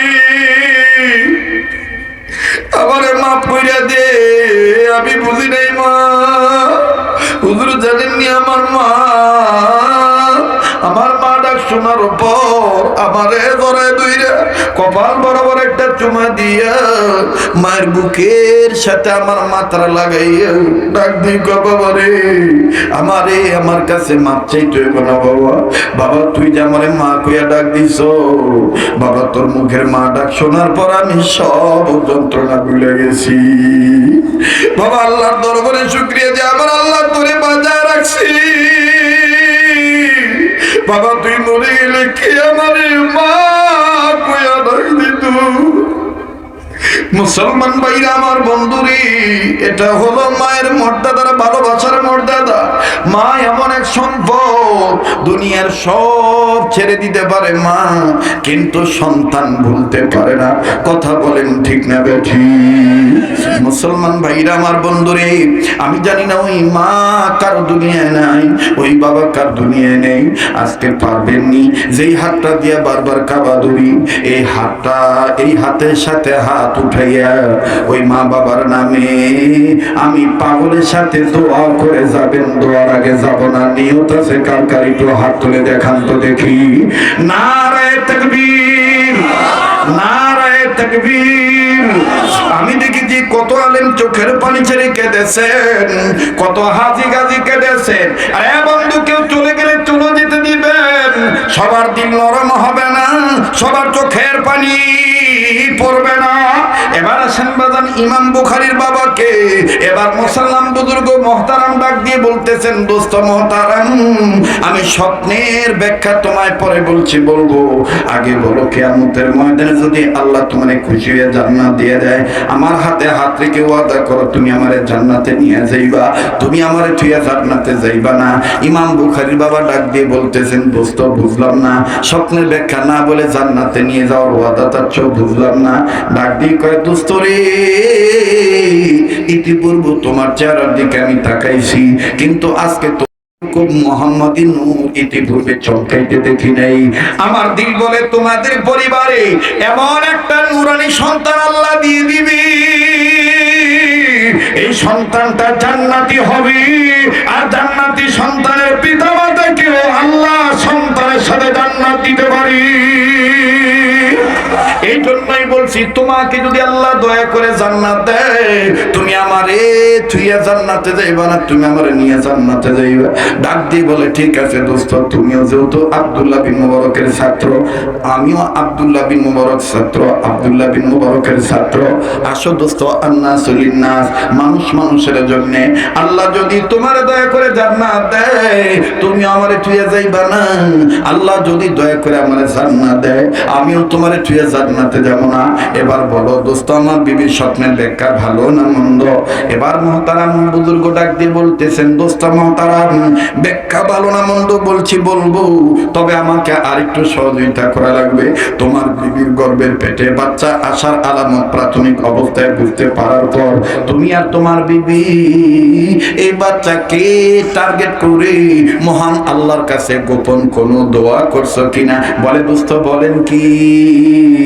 আমি আমার বিবির গর্ভে এই সন্তানটার আলামত প্রাথমিক অবস্থায় বুঝতে পারার পর ওই দিন থেকে আমি আর আমার বিবি অদ্য পর্যন্ত বিবির গর্ভের পেটের উপর হাত রেখে সন্তানের মা বাপ হই আল্লাহর কাছে খাস খাস কয়েকটা দোয়া পড়ি, বিশেষ করে কোরআনের কয়েকটা আয়াত তেলাওয়াত করি। এবার ডাক দিয়ে বলে, দোস্ত রে ওই আয়াতগুলো আমার একটু শোনা লাগবে, তাইলে স্বপ্নের ব্যাখ্যা আমার দ্বারা করা সহজ হয়ে যাবে। আল্লামা তকি উসমানী লেখেন, বাজান রে মুফতি মুহাম্মদ শফি রহমাতুল্লাহ লিখেছেন, আল্লাহর কোন বান্দা বান্দি নবাগত সন্তানের পিতামাতা হইয়া দুনিয়াতে সন্তান আসার আগে যদি মা আর বাবা আল্লাহর কাছে এই দোয়াগুলি পাঠ করে, ওই সন্তান ছিল কার মেয়ে হোক, আল্লাহ পাক ওই সন্তানকে জগৎ বিখ্যাত দিনদার পরহেজগার বানাইয়া দেয়। ডাক দিয়ে বলে, দোস্ত আয়াতগুলো আমার একটু শোনাও। আপনারা কি শুনবেন নাকি? একটু সময় লাগবে, দিতে রাজি আছেন না নাই? অনেক রাত হয়ে গেছে, কষ্ট হইতেছে? আর 10-15 মিনিট কষ্ট হবে? তাহলে আবার একটু তাকবীর দিয়া জাগ্রত হন। নারায়ে তাকবীর, নারায়ে তাকবীর। এবার ডাক দিয়ে বলতেছেন, দোস্ত ওই আয়াতগুলো আমার একটু শোনাও তো দেখি। ডাক প্লিজ খুব খেয়াল করবেন বন্ধু। ডাক দিয়ে বলতেছেন, 7টা আয়াত আমরা 2 স্বামী স্ত্রী তেলাওয়াত করেছি। আল্লাহর কাছে সন্তান দুনিয়াতে আসার আগ পর্যন্ত এই আয়াতগুলো বলবো। বলে 1 নম্বরটা একটু শোনাও তো দেখি। এবার ইমাম বুখারী বাবা ডাক দিয়ে বলেন, দোস্ত আমি আর আমার বিবি এই আয়াত প্রথম পড়েছি। কোন আয়াতের পুরো আয়াত পড়েছি, কোন আয়াতের অংশ পড়েছি, কোন আয়াতের মাঝখান থেকে পড়েছি। বলে যেমনি পড়ছো বলো না কোন কোন 7টা দোয়া পড়েছো বলো। ডাক দিয়ে বলে 1 নম্বর আয়াত পড়েছি, 1 নম্বর দোয়া করেছি এই, রব্বি হাবলি মিনাস সালিহিন।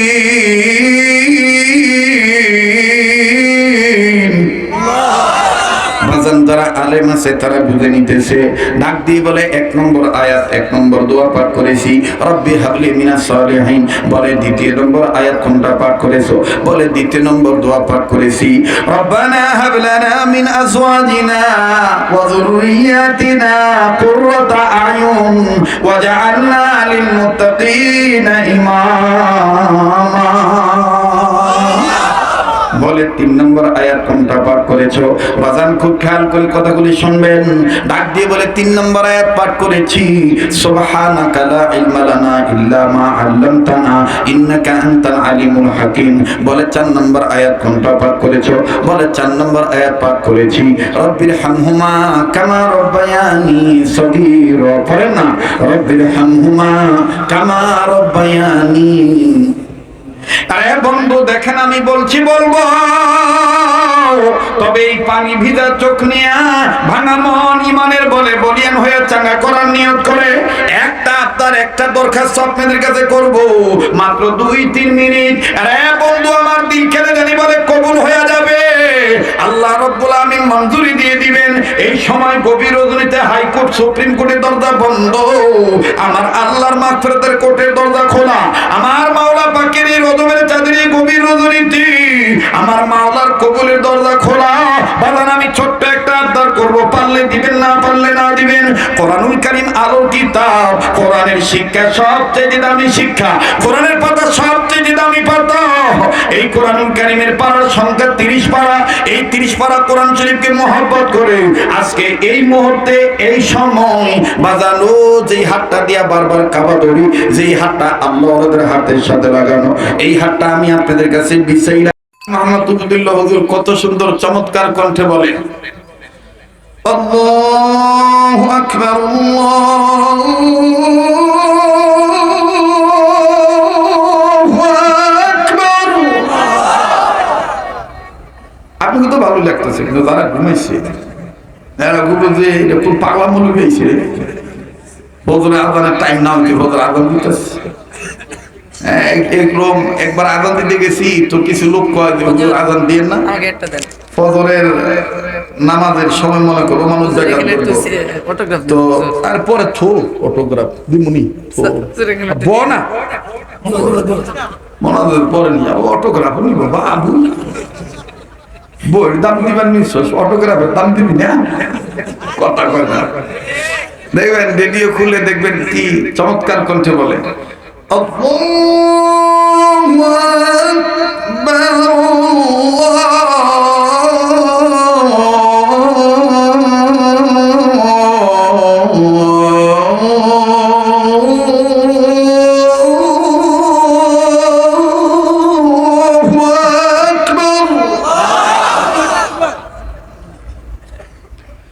أشهد أن لا إله إلا الله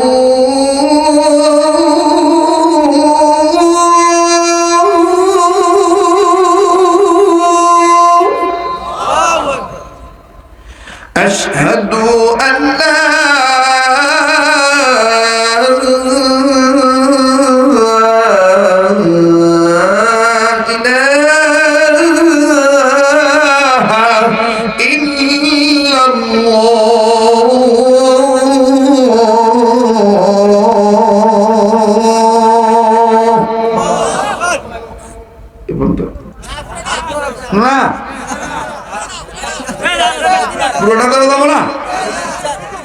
যখন আবার দেখবেন এই আজান মক্কা মদিনাতে দেয় তখন একবার ভিন্ন মজা লাগে।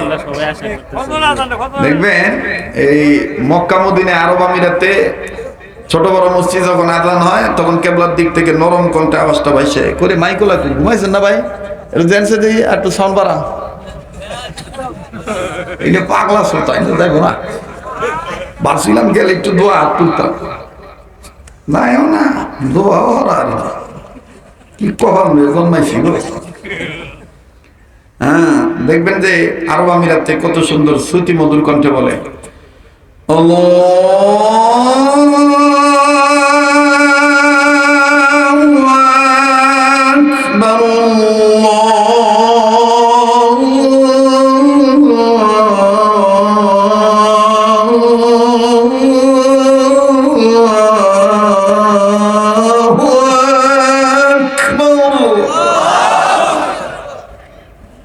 লাগে ওয়াজ বন্ধ হয়ে গেলে মজিঙ্গিরি করে খাইয়া ভালো নাকি ঠিক আছে না আমি চা খাইতে দেখছেন আমারে পানি লাগছে এটা আহমদ ছবির একটা দোয়ার বরকত আছে আল্লাহ আল্লাহদের একটা বরকত আছে না নাই সুবহানাল্লাহ বলেন এই জন্য আল্লাহ আল্লাহদের সাথে আপনারা মিল রাখবেন পারবেন না ইনশাআল্লাহ আল্লাহ কবুল করেন বলেন আমিন আবার দেখবেন কাবা শরীফের ইমাম শাইখ আব্দুর রহমান সুদাইসি যখন বাঙ্গা গলার সাউন্ড দিয়ে কান্না বিজুদ কণ্ঠে মিষ্টি সুরে তেলাওয়াত করে কি যে মজা লাগে যারা হজ করছেন উমরা করছেন তারা জানেন কমু না দেখবেন মায়া করে কান্নার সুর দিয়ে বাঙ্গা গলার সাউন্ড দিয়ে কয় আল্লাহু আকবার আলহামদুলিল্লাহি রাব্বিল আলামিন আর রহমানির রহিম মালিকি ইয়াউমিদ্দিন إياك نعبد وإياك نستعين اهدنا الصراط المستقيم صراط الذين أنعمت عليهم غير المغضوب عليهم ولا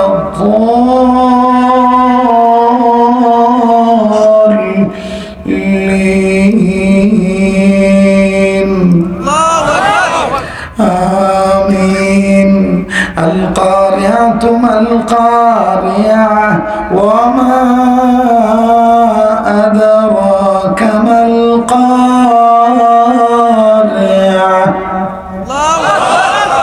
مرحبا كم ما شاء الله كم আবার দেখবেন আরেকজন ইমাম আছে শাইখ আব্দুর রহমান সুরাই মোটা বলার আওয়াজ দিয়ে কয় বলবো মোটা কণ্ঠ দিয়ে বলে আল্লাহু আকবার আলহামদুলিল্লাহি রাব্বিল আলামিন আর রহমানির রহিম মালিকি ইয়াউমিদ্দিন ইয়্যাকা না'বুদু ওয়া ইয়্যাকা নাস্তাঈন اهدنا الصراط المستقيم صراط الذين أنعمت عليهم غير المغضوب عليهم ولا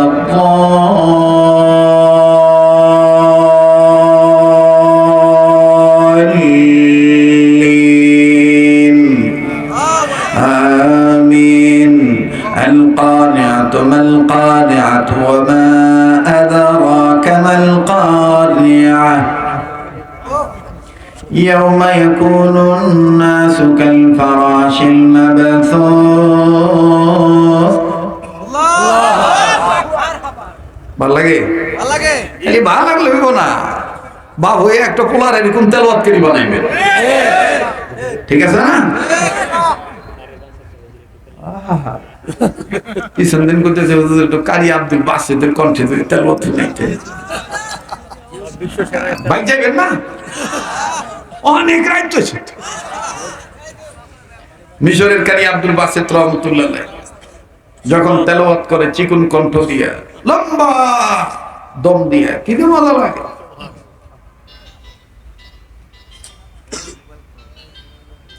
ইয়া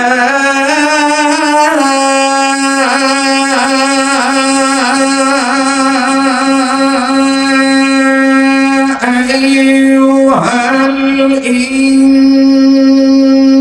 ইনসানু মা গররাকা বিরাব্বিকাল কারীম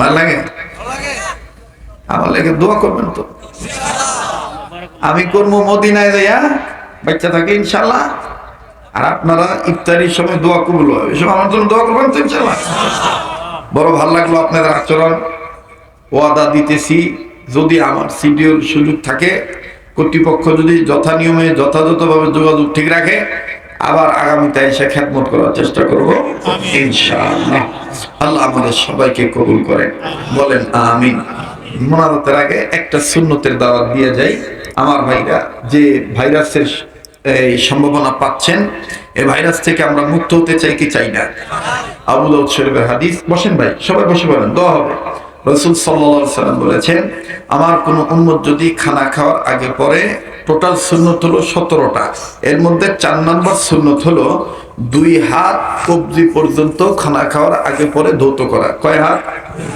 কোন পর্যন্ত কয় হাত কোন পর্যন্ত কখন কখন খানা খাওয়ার আগে এবং পরে এই সুন্নত যারা পালন করবে আল্লাহ তাআলা তাদেরকে মৃত্যু পর্যন্ত মরণ ব্যাধি জটিল কঠিন ক্যান্সার মহামারী ভাইরাস থেকে আল্লাহ তাদেরকে হেফাজতে রাখবে আমিন সুবহানাল্লাহ বলেন নাম্বার 2 তাদের যদি ঋণ থেকে থাকে ঋণগ্রস্ত ব্যক্তি যদি হয়ে থাকে আর এই সুন্নতের উপর যদি আমল করে ইস্তেকামত ঠিক রেখে ইনশাআল্লাহ বুজুর্গরা বলেন যে আল্লাহ তাআলা এই সুন্নতের বরকতে তাদেরকে ঋণ পরিশোধ করার ব্যবস্থা করে দিবে নাম্বার 3 সুন্নতলা উম্মত হওয়ার বরকতে মরণের সময় কালেমা পড়তে পড়তে ঈমানের সহিত মৃত্যুবরণ করতে হবে তাহলে শেষ ভালো যা তাহলে আমরা পারবো তো ইনশাআল্লাহ আগে শুরু করছিলাম মোহাম্মদুল্লাহ হাফিজ হুজুরের কথা দিয়ে শেষও করলাম আল্লাহ ওয়ালাদের দাবি সুন্নতলা উম্মত হওয়ার লক্ষ্যে কথা বলেন ঠিক কি না কয় হাত কোন পর্যন্ত কখন কখন খানা খাওয়ার আগে এবং নিজেরা মানবো বাচ্চাদেরকে তাবলীগ করব ইনশাআল্লাহ সুবহান রাব্বিকা রব্বিল ইজ্জাতি আম্মা ইয়াসিফুন ওয়া সালামুন আলাল মুরসালিন আলহামদুলিল্লাহি রাব্বিল আলামিন দোয়া করে দিন না ভাইয়া জি এরপরও যারা বই নেওয়ার আগ্রহী আছেন ইনশাআল্লাহ মুনাজাতের পরে আপনারা নিয়ে যান দোয়া হচ্ছে সবাই সবার জন্য দোয়া করবেন আলহামদুলিল্লাহি রাব্বিল আলামিন والصلاة والسلام على أشرف الأنبياء والمرسلين محمد وعلى آله وأصحابه أجمعين رب ارحمهما كما ربياني صغيرا رب ارحمهما كما ربياني صغيرا أستغفر الله أستغفر الله أستغفر الله إن الله غفور رحيم ربنا تقبل منا إنك أنت السميع العليم معبود মাবুদু কাবা ধরা হাত, গভীর রাত তোমার দরবারে আলেমদেরকে সাথে নিয়ে হাত তুলেছি। মাবুদ, জীবনে কত মাহফিলে কত মোনাজাত করেছি, কোন মাহফিলের মোনাজাত কবুল হয়েছে জানা নাই। আজকের এই মাহফিলের মোনাজাত তুমি ফিরাইয়া দিও না। মাবুদ, মাবুদ, তুমি যদি কবুল না করো কে কবুল করবে? তোমার দরবারের নিয়ম তো দুনিয়ার দরবারের নিয়মের মতন না। দুনিয়ায় যদি কোনো ফকির এক দুয়ারে ভিক্ষা না পায় আর এক দুয়ারে যায়, দুনিয়ার কোন মামলার আসামি এক কোটে জামিন না পাইলে আর এক কোটে যায়। দুনিয়ার কোন ছেলে মেয়েরে মা রাগ দেখাইলে দৌড়াইয়া বাবার কাছে যায়, বাবা রাগ দেখাইলে দৌড়াইয়া আবার মার কাছে যায়। দুনিয়ার কোন রোগে রুগী এক ডাক্তার কবিরাজের চিকিৎসায় ভালো না হইলে আর এক ডাক্তার কবিরাজের কাছে যায়। তুমি তো আমাদের এমন এক আল্লাহ, তুমি যদি আমাদের গুনার কারণে আমাদের প্রতি রাগ হইয়া আমাদের তাড়াইয়া দাও, বলো না রে আল্লাহ আমরা কার কাছে যাব?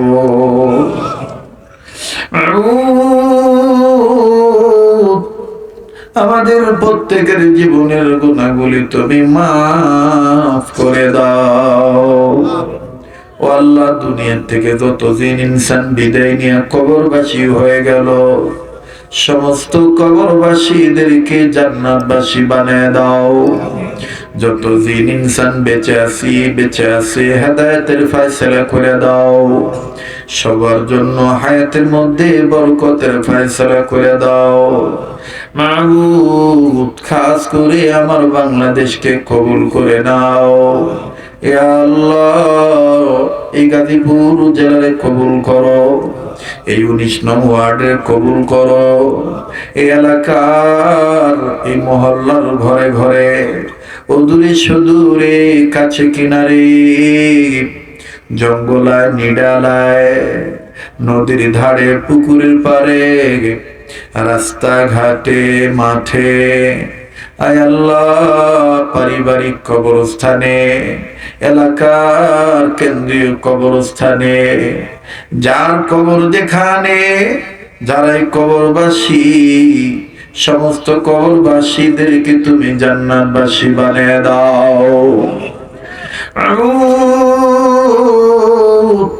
জানি না কার দাদা দাদি নানা দুনিয়ায় নাই, আল্লাহ গো কার জানি মা আছে বাবা নাই, কার জানি বাপ আছে মা নাই। প্রাণের বাবা, বাবা গো বাবা বলে ডাকি বোকারে, বাবা আমায় থুইয়া ঘুমায় রইল কবরে। প্রাণের আম্মু বলে ডাকিব কারে, আম্মু আমায় থুইয়া ঘুমায় রইল কবরে। কত খানা খাদ্য খাওয়াইলো বাপ আরো মা, কেমন আছেন তারা কবর দেশে জানা নাই। কত সুহাগাদ করলো মা বাপ দিয়া চুমায়া চুমায়, কেমন করে আছেন তারা কবর দেশে ঘুমায়। কত কষ্ট করলো মা বাপ সংসারে, এটা ডাক দেন না আল্লাহ। কত কষ্ট করলো মা বাপ সংসারে, কেমন আছেন তারা জানা নাই কবরে। মরিয়া গেছে যাহাদের মা আরো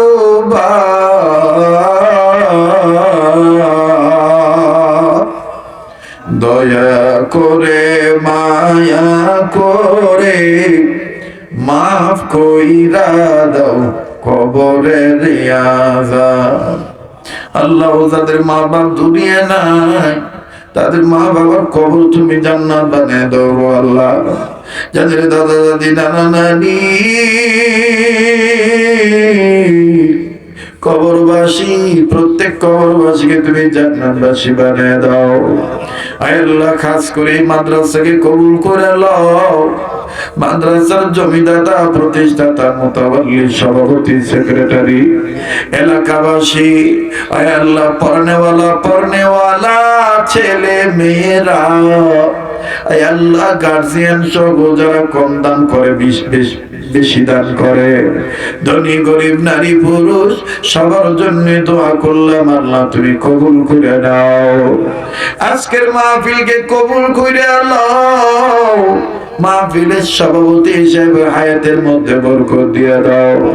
তার আত্মীয় স্বজন কবরবাসী যারা জান্নাতবাসী বানায় দাও। তার ছেলে মেয়ে পরিবার বংশের যারা বেঁচে আছে তাদের হায়াত বাড়ায় দাও। আয় আল্লাহ,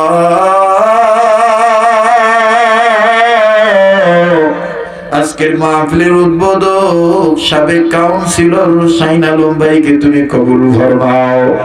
ওনার বংশের ময় মুরব্বীর নাজাত দিয়া দাও। আয় আল্লাহ, অত্র এলাকার ঘরে ঘরে রহমত বরকত নাযিল করে দাও। আল্লাহ, যেই ঘরে স্বামী স্ত্রী দাম্পত্য জীবনে সুখ নেই সুখ দিয়া দাও। আল্লাহ, যাদের সন্তানাদি হয় না নেককার সন্তানাদি দিয়া দাও। বাড়ি ঘরের বিছানায়, হাসপাতাল ক্লিনিকের বেডে যারা রোগী, আল্লাহ তাদের রোগ ভালো কইরা দাও। আল্লাহ, যারা ব্যবসা করে ব্যবসায়ীদের ব্যবসায় বরকত দিয়ে দাও।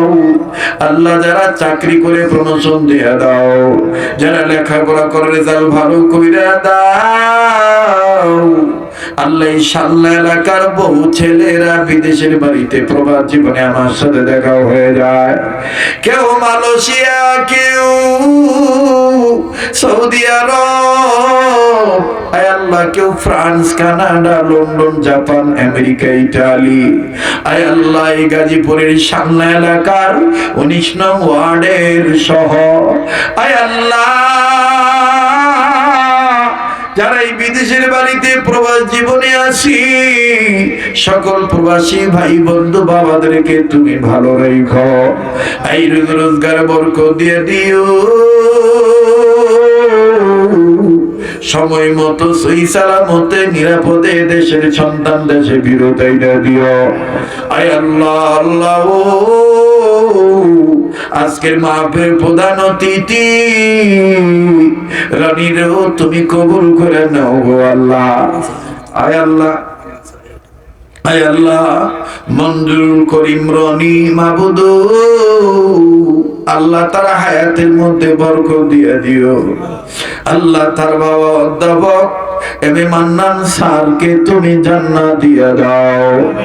আয় আল্লাহ, জান্নাত দিয়ে দিও। রব্বে কাবা, যারা যারা দোয়া চাইছে প্রত্যেকের জন্য দোয়া করলাম, তুমি কবুল করে নাও আল্লাহ।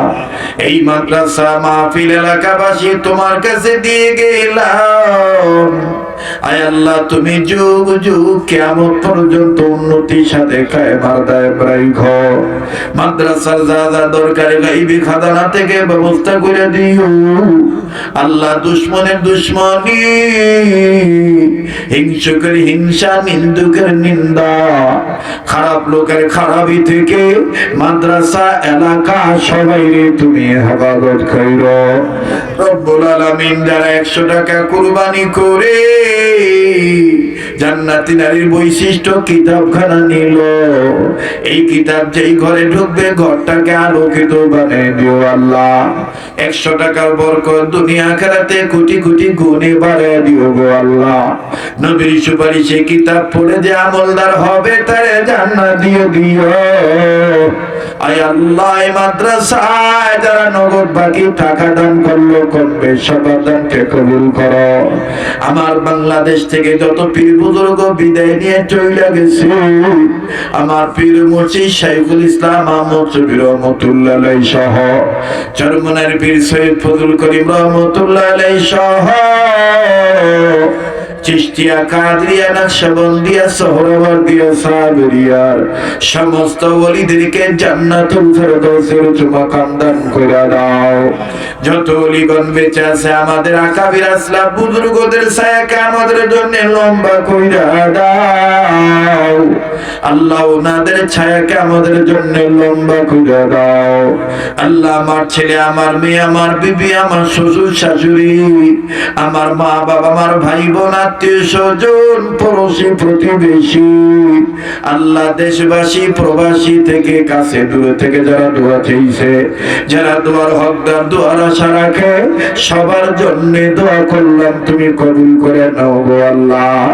আল্লাহ যা চাইতে পারলাম দিয়ে দাও, যা চাইতে মনে নাই তাও দিয়ে দিও।